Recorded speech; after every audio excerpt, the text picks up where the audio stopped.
Wondering what life is really like on Canada's wild and crazy West Coast? This podcast is all about the people, the places, and Vancouver Island time.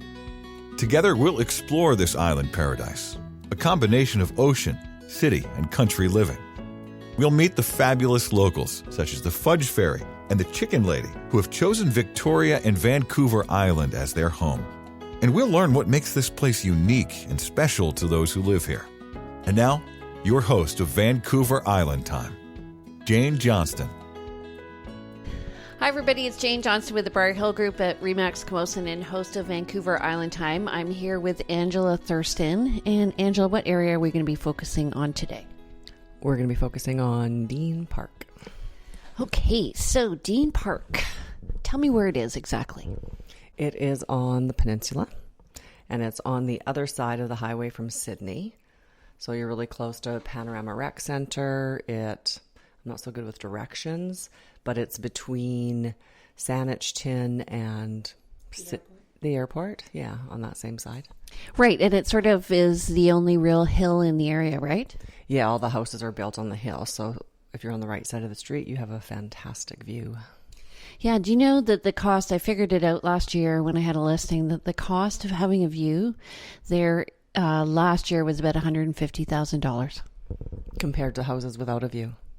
Well, it is a very spectacular view, and you get what you pay for. So Dean Park is kind of an interesting area because there are lots of areas in Victoria that have building schemes, and this one has an association. So a lot of people like it because it means that there's a level of control.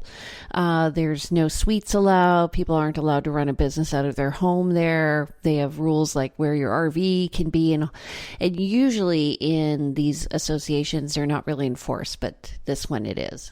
This one it is. No clotheslines in the backyard. If you want to paint your house, you have to put it into the committee to get approved, and you have to put a swatch of color on the side of your house, and the neighbors have an opinion if it's a good color or not. No. What did you think about that? Well, I think it's good because for me, if you're interested in maintaining a certain level of, what's the word I'm looking for? Quality? Yes, thank you. A certain level of quality, you know that it's going to be enforced there. So there's no motorhomes in the driveway, no boats in the driveway. Yeah, and they're really trying to maintain the level, so there's no parking on the streets as well. You're not going to have somebody who has a suite and then have a ton of parking like you do in the lower part of Bear Mountain. Yeah, no, you're not. If you have guests, they can park on the street, but... So it has a really nice park in the area. Do you ever go up there? Yes, all the time. There's so many different hikes up there. So much variety. There's harder ones. There's easier ones. Sometimes you can't drive to the top of the hill, depending on what season it is and what the fire warnings are at. Is that you can't drive in the winter because of snow? Yes, and then in the summer there's certain times it's shut. You can access it through walking, but not through driving because of the fire hazard. And part of that area has been reclaimed by the First Nations groups. Yeah, and I actually think that they're building a rehabilitation center up there. Huh, that's interesting. Well, I mean, right now it's just a big forest, right? It is a beautiful forest, and that's one of the beautiful things I like about Dean Park is when they created it, they maintained all of the trees. So all the lots have huge trees around them, and the lots are bigger than in a lot of neighborhoods in Victoria, so they're more private. Yeah, they're between 10 and 15,000 square feet. To me, I would look at that more like quarter acre, half an acre. Yeah, something like that. Okay, they also, they had a lot of tree damage during the last storm. Oh, I'm unaware of that. In the woods. Yeah, that happens every year just because the snow gets so heavy. And that would be another thing to watch for if Dean Park is your choice of neighborhoods, is that they get way more snow than anywhere else. There's been years when I've had to cancel appointments going to Victoria because at that time we didn't have a car that could get up and down the hill to our house. And I would be talking to someone in Victoria, and Victoria would have had no snow.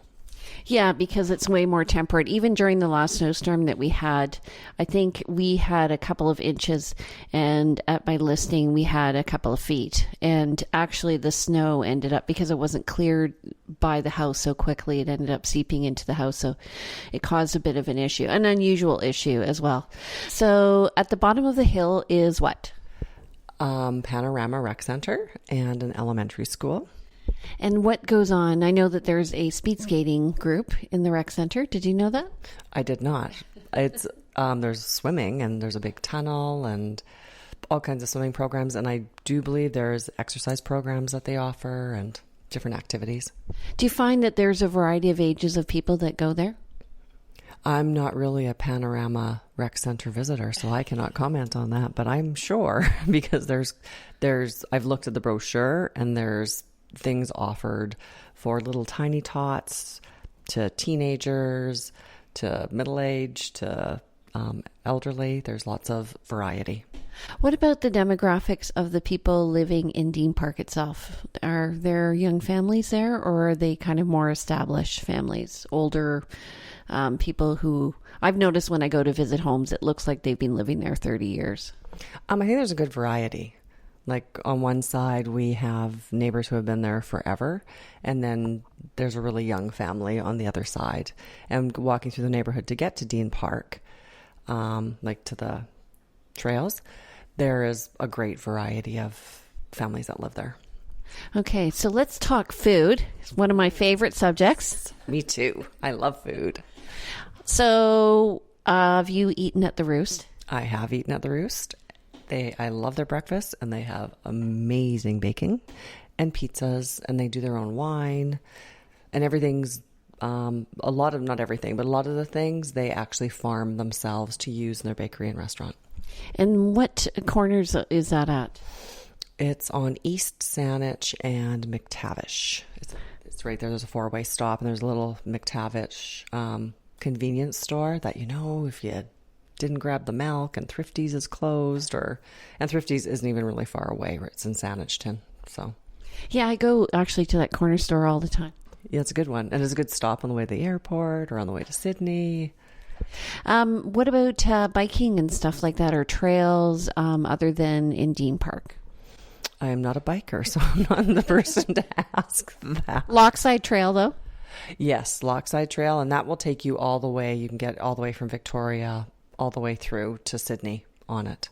So yes. And it's pretty flat, I believe. So I actually haven't ridden it myself, but I did stay at Mitchell's one day for lunch. They have a little place beside there where they have a fabulous lunch place. So if you ever go. I can't remember the name of it, but it's like a little behind them. Oh yeah, they have really great burgers and fries.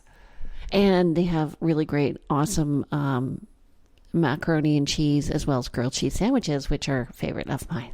Oh, I'll have to check that out. And Mitchell's is a place to go if you want to get your pumpkins and stuff like that. What about buying fresh fruits and vegetables? So Mitchell's is one of those places. What else? Sun Trio on East Saanich Road, and it's all organic, and they have it set up on an honor system, right? So there's nobody manning the store, but you can go in, you can weigh, things are bundled, you add up your purchases, and they have a cash box, or they even have a debit machine that you can, there's a guide on how to put yourself through it. So it's great for fresh produce throughout the year. That's an awesome idea, the debit machine. It is, because lots of people don't have cash. Yeah. What about eggs? I know lots of people have chicken farms. So Central Saanich, you're not allowed to have chickens, but you can in North Saanich. Where do you get your eggs? You can get them at Sun Trio. A lot of times I would get them at Carnivore Meats in Brentwood Bay at the butcher, which is all ethically grown, no hormones, no antibiotics. It's extremely clean meat. And the owner, Ian, is just fabulous. Happy chickens?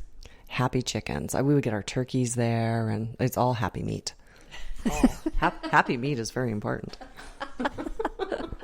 Okay, what about Sydney? Sydney's so close. So you're between Sydney and Saanich. Where would you go to buy your food? I go to Sydney for Harrow's because it is an amazing restaurant right on the water. And Fish on Fifth is it's got excellent fish and chips. Do you ever go to Maria's on 3rd for souvlaki? Yes, they have very good Greek food with the Caesar Greek combination salad. Remember what's the name of that? I don't know. Caesar gone Greek? I think so. Yeah, it's really, really good. and bakeries. Like, there's no shortage of bakeries in Sydney. You know, the Roost, the Emporium, which is by far one of my most favorite coffee shops in Brentwood Bay. And Fresh Cup is actually where I get my coffee beans, because unfortunately Emporium doesn't sell coffee beans separate. So, but Fresh Cup is amazing coffee too. Have you been to Tonoli's on East Saanich Road? I have. They have really good breakfast burritos.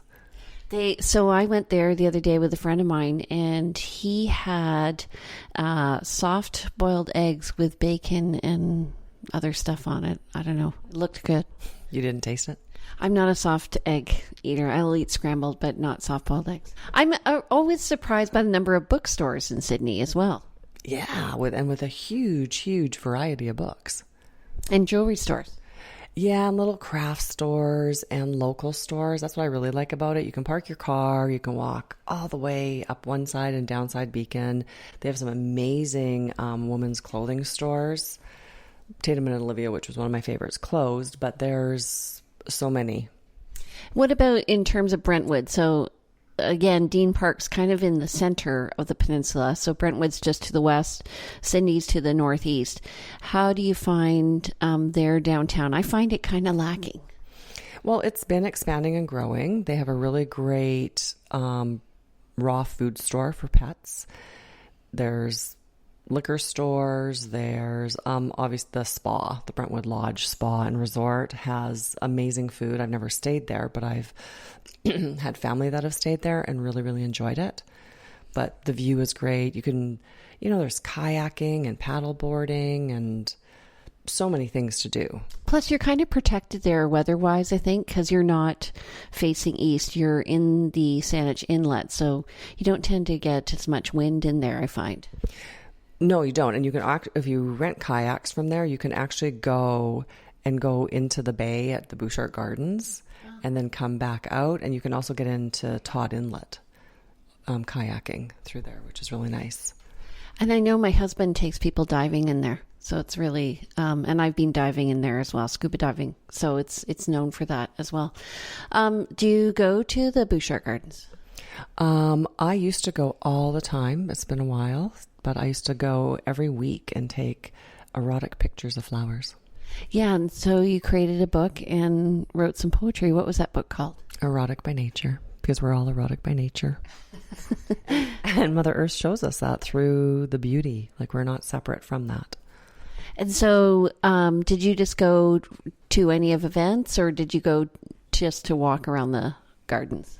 I would go just to walk around the gardens. The less amount of people, the better. That's true. It can get overwhelming. It's almost like going to a big resort when you go to Bouchard Gardens. I find like it's very professional now. Mm-hmm. Well, and everything's just so beautiful, and it is a tourist attraction. So many people go there in the summer. And the winter, what is so lovely is they do the 12 days of Christmas in all the gardens, and it's just magical. And they have a skating rink and hot chocolate, and all the lights are so pretty. And you can go there for tea. Yes, you can go there for high tea. Mm-hmm. Actually, we do a draw at the Briar Hill Group every year for 2 free tickets, and we get thousands of people who want to go, and it sort of creates a bit of momentum, I find, for awareness about that, because most people would come just in the summer, right? But it is beautiful. Well, and even in the spring, in February, when none of the other flowers are out blooming, they have one pavilion with all these exotic flowers, and it's really humid in there, but yeah, you could spend hours. Okay, so if you want to know more about the Dean Park area, you can contact me. I'm Jane Johnston with the Briar Hill Group at Remax Camosun, and stay tuned. We'll be right back. We're going to talk about your business, which is? I'm an erotic mastery coach. Awesome. I'm sure it will be very entertaining and a lot of fun. Stay tuned. Vancouver Island Time is brought to you by the Briar Hill Group at Remax Camosun, Victoria, where we bring local expertise and global presence to your property. everybody. It's Jane Johnston with the Briar Hill Group at Remax Camosun and host of Vancouver Island Time. I'm here with Angela Thurston. Angela, tell me what it is that you do. Well, I'm an erotic mastery coach, and I help business women who are in passionless relationships reclaim their erotic power. Do you think people who are in passionless, that's very hard to say, by the way, in passionless relationships think that maybe they're not in love? I think for many that is the case, yes. And so is that one way to reclaim it, to feel the passion with somebody, like a connection on a physical level? Yeah, it's more than just physical. When you're dealing with your erotic power, your sexuality, it actually includes emotional, mental, spiritual. It's not just about sex. That's true, I think. We have an array of things here, and I thought we could have some fun today. And I will. How long have I known you now? 6-7 years. Okay, and I used to run business meetings. And Angela would tell me, and I have to tell you, it's like not generally my comfort zone, but I'm keeping an open mind, and I'm asking our listeners to keep an open mind. So because some of them are going to be audio only, you maybe describe what it is physically as well as what it does. Okay, I will. Before that, though, I would like to set a foundation that tools and techniques are not the entry point in to sexual satisfaction and fulfillment. And we do live in a world where we're bombarded with it, whether it's in the grocery store or in movies, advertisements. It all shows, 5 ways to give the ultimate blowjob, how to have, 6 positions to give you the best orgasm of your life. But what's really important and the foundation for all, when I explore with myself and with all of my clients, is you have to understand your core erotic blueprint, because we're actually wired all differently erotically, right? We're energetic, sensual, sexual, kinky, and shapeshifter. And our culture is very sexually orientated. So all of those blueprints have superpowers, and all of them have shadow aspects. And so there's ways for you to explore mentally and somatically, like through your body, what is going to give you pleasure. So I'll show you the toys, but I also am going to speak to what blueprint that they would be beneficial to, because if an energetic was to pick up a vibrator, they might throw it back in the drawer and say, oh my God, that doesn't work for me. But it's just because it's not in alignment with how they actually are wired. And so going back to that, that's what happens with so many couples, is they have all these amazing things. They work well together. They're great parents. They're great partners in creating this home. But because at the beginning of a relationship, the majority of us fall into this sexual blueprint. But after time goes by, we move back into what we're wired with, right? And that's not to say that we can't expand into other areas. We definitely can expand into other areas. And so quite often couples will be erotically wired differently. And that's where the frustration and the lack of connection comes in. So, and you have a tool for helping people determine what their blueprint is. Yep, there's a blueprint quiz that they can take to get an idea mentally. But when you actually start going and playing in the body, a lot of times you're actually really surprised as to what your body responds to, because we have been culturally imprinted. We have been imprinted by our family's beliefs. And there's a lot of shame around sexuality. And so I was just going to say that's a cultural thing. That is a cultural thing. Okay, let's go left to right here.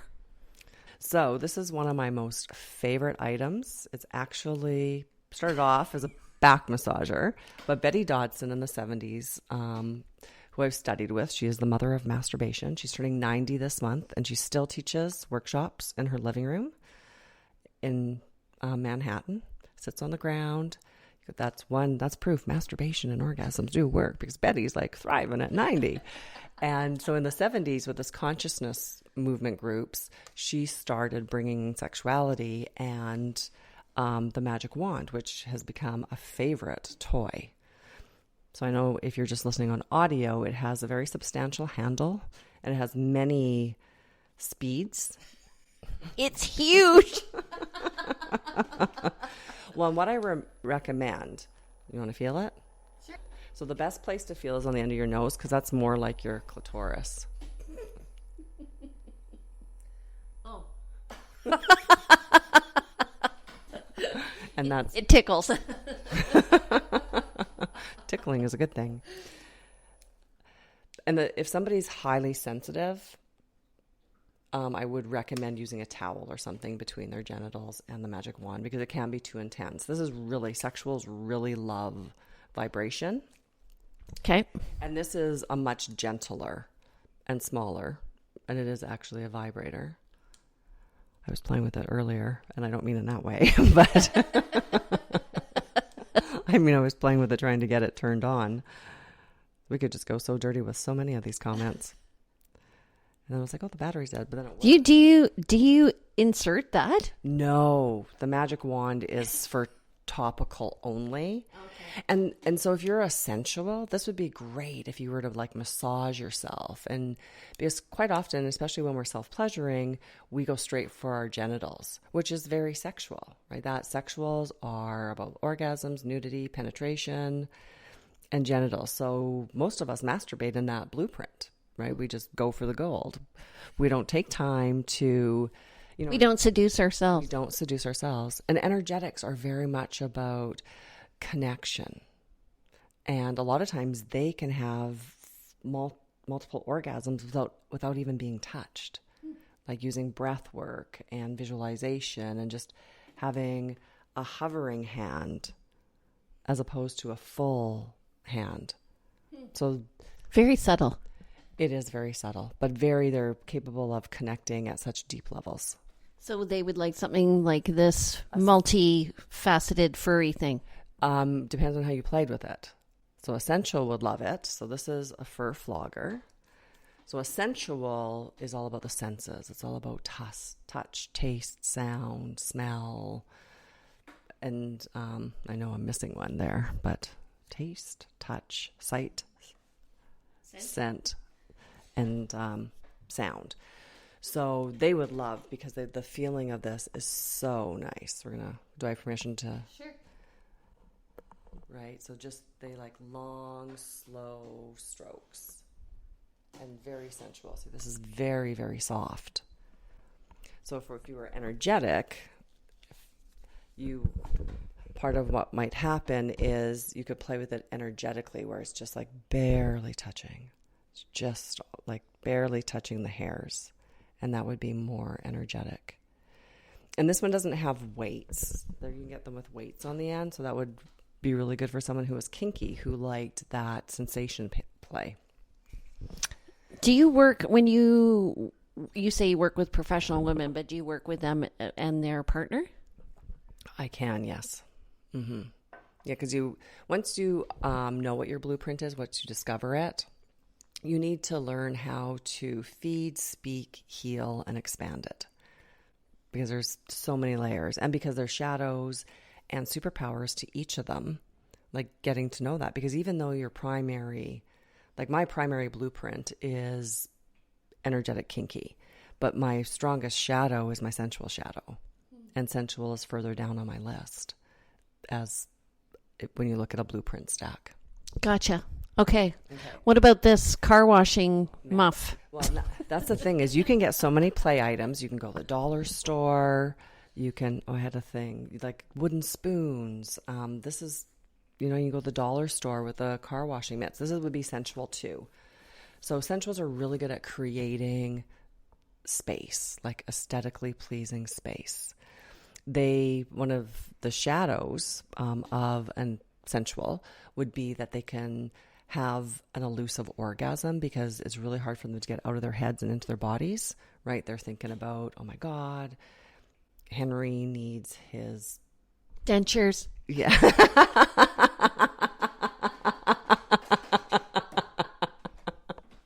Yes. But I was going to say Henry needs to be registered for soccer practice, but yeah, Henry could need his dentures too. So being in their heads and not in their bodies, that can stop them from the capability, because they can really receive a lot of pleasure through their bodies. And so then it's like the elusive orgasm. I'm almost there. Or they start projecting onto their partner. Oh my God, they're thinking this is taking too long. They must be bored. So those are some of the shadow aspects. Oh, I'm learning so much. Okay. So this sensual would, they love the full and slow. Like if you think you're going slow enough, go even slower. And so many of us just rush on in. I'm going to sleep. I'm so relaxed. Oh, good. Let's get you excited. So this is a barbell, Betty Dotson's barbell. She made this, not personally made this, but created it because it's really good for penetration. This is really good for a sexual blueprint, but it's also good too because it can, for sensation play, because it's cold and it's heavy. So you can do more with it than just use it for penetration. But the great thing about this is not only is it pleasure because you get the ridges at the top moving on your urethral sponge, otherwise commonly known as the G-spot, which is full of erectile tissue. It's really great for strengthening your pelvic floor, which is so important for our health. For sneezing when you're over 50. Well, so if you're pleasuring, especially with penetration, it really helps those muscles. And you can begin to, there's lots of things that you can do with it. Okay, so sensuals would also love to be blindfolded.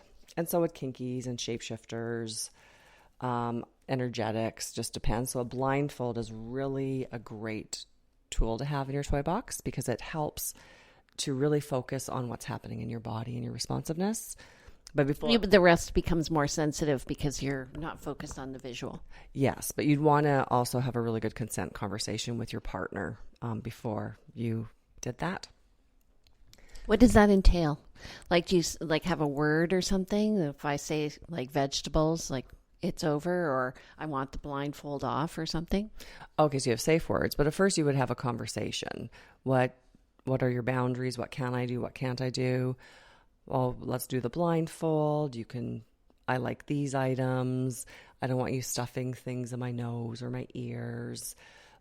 Today I'm not okay with anal play, and then you're creating that container. And then depending on the kind of play you're doing, if you were doing kinky play, then yes, you would definitely have safe words where there's, commonly yellow is K. Caution, don't go anywhere beyond that. And red is definitely everything about this just stops. And then there's got to be aftercare. You can't just abandon your partner. But each one of these you can go so in depth with. And that's where the Erotic Blueprint Breakthrough course is so perfect because it takes you through it all as well as working with a coach. What sort of feedback do you get from the people who've taken these courses and worked with me? Life-changing. Like one of the biggest things is actually discovering what turns them on, what brings them pleasure, and then actually having the tools to communicate that to their partner and having the courage to ask for what they want. I think that's hard in generally in any relationship, in whether it's money or, being intimate or work or family. Like people create a sort of a blockade around themselves. Do you find that? I do, but what this does is it offers opportunities for explorations. So you're not really attached to the outcome or reaching a certain goal. Like we're going to have an hour of play, but that doesn't mean we're going to have orgasms or that this is going to be the end result. It's just about what does this look like and how do we enjoy it through the process of this connection? And what information can we gain? Because we're not mind readers, and most times we touch the way we want to be touched. And if you have an energetic and a sexual, they're going to both be starving. Right, because one wants to be touched more firmly than the other. Well, one's very focused on the genitals, and the other one needs heart connection and, more connection and, yes, less on the skin touch to start with. Gotcha. Okay. So, and for an energetic shadows, I didn't talk about that. They can disassociate, like they can actually not even be present for what's happening. Because if time and touch isn't, if timing of touch and in the wrong spot, if it's not timed correctly, it will just make them shut down. So they're in their head. They can be in their head, or they can actually be in the pleasure, but for whatever reason, maybe their nipple gets touched before they're actually ready for that, it will just shut the pleasure down from their bodies. Huh. Okay. There are 5 different blue. So is it 20% each, or is there one more than the other? Well, when you take the quiz, which you can put the link in, it varies. Each person's different, right? Okay, but I mean, like across populations. I can't answer that. We don't know. No, and we're all a different combination of all of them. We're all so unique. Right? Gotcha. Okay, and so sexual, some of the shadow with sexual is they get too focused on the end result. So they don't actually enjoy the journey, and they might be a bit more hyper-focused on their experience rather than their partners. And then there's kinky.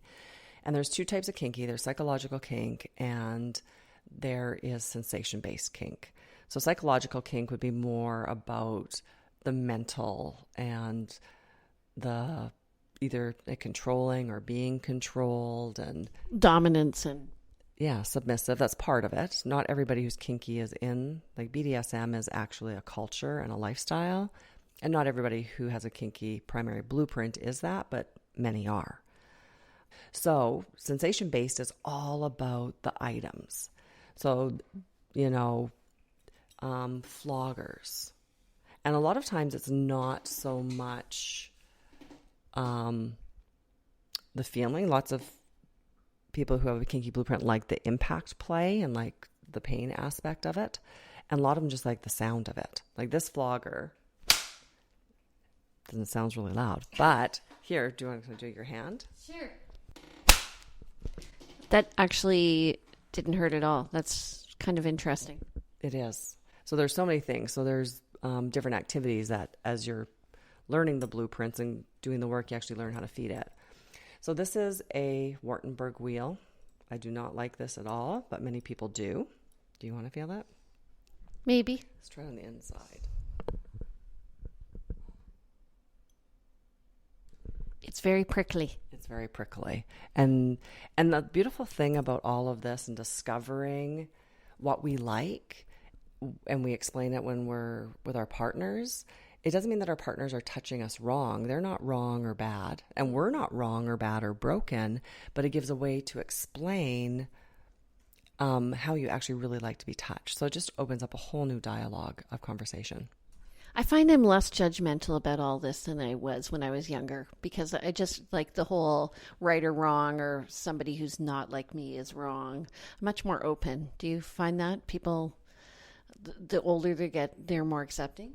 No, I don't find that as a general rule. I find that it depends on the individual. And I think the more we educate ourselves, I can speak for myself, the more I became educated and participated and immersed myself with other sex positive individuals, my judgment started to fall away.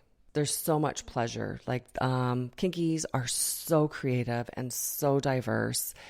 Some of their shadows are, they can go into, because there can be so much shame with this blueprint. There can be shame with all the blueprints, but they can end up having only one route to pleasure or one route to orgasm. Like it just becomes a fixation because they aren't exploring the other things that would truly bring them joy because of shame.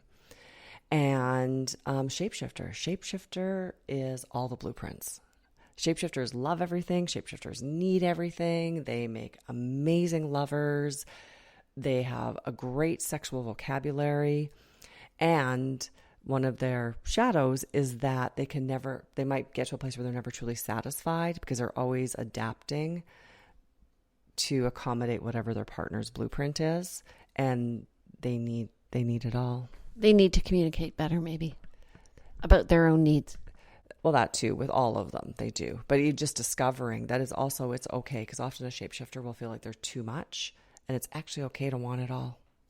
Okay, if you want more information about the Dean Park area, you can contact me. I'm Jane Johnston with the Briar Hill Group.